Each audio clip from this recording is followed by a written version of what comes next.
Assalamualaikum warahmatullahi wabarakatuh. Anak-anak, bagaimana kabarnya hari ini? Semoga kita semua selalu diberikan kesehatan ya. Oke, untuk daring hari ini kita akan mempelajari mata pelajaran IPS mengenai interaksi sosial. Seperti biasa, sebelum belajar, marilah kita berdoa terlebih dahulu. Baik, untuk yang pertama yaitu interaksi sosial. Apa itu interaksi sosial? Interaksi sosial adalah hubungan sosial yang terjadi antara satu individu dengan individu lain, individu dengan kelompok, dan kelompok dengan kelompok untuk memenuhi kebutuhan hidupnya. Hubungan sosial sangat dibutuhkan karena manusia adalah makhluk sosial.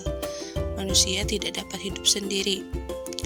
Interaksi sosial dapat menciptakan pembangunan sosial.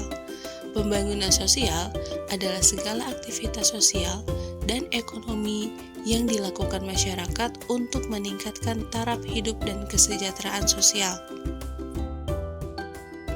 Berikutnya, yaitu interaksi manusia dengan lingkungan sekitar. Manusia tidak dapat hidup sendiri, khususnya dalam memenuhi kebutuhan hidupnya. Di sini ada contoh interaksi manusia dengan lingkungan sekitar. Yang pertama, nelayan dengan pedagang. Nelayan memerlukan bantuan orang lain untuk menjual hasil tangkapannya. Hasil tangkapan ikan ini dijual ke pedagang dan pedagang akan menjual ke konsumen. Yang kedua, petani dengan pedagang. Petani juga menjual hasil panen ke pedagang sehingga mendapatkan hasil berupa uang. Pada interaksi ini dapat berupa interaksi antara individu dengan individu maupun individu dengan kelompok.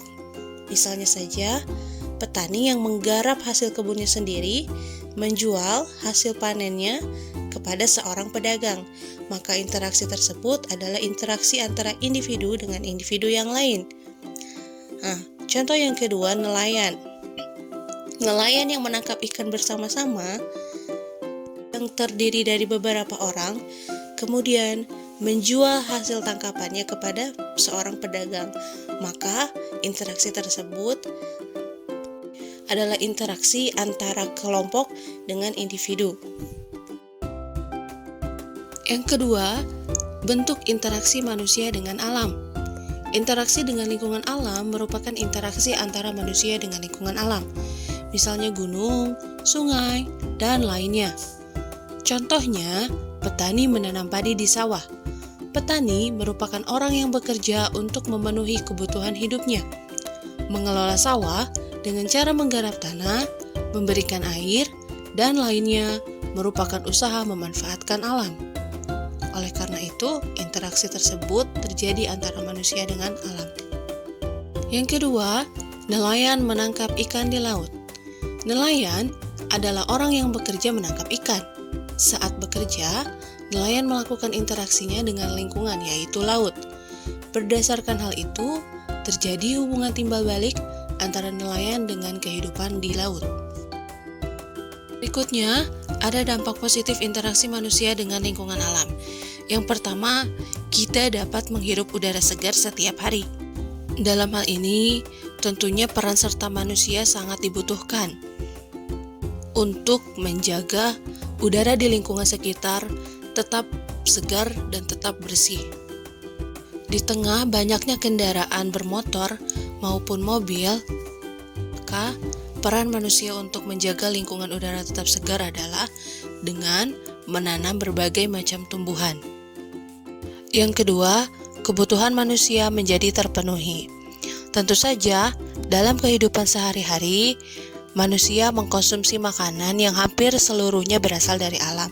Contohnya saja, sayur-sayuran, buah-buahan, kemudian ikan yang berasal dari hasil tangkapan di laut, sungai, dan lain sebagainya.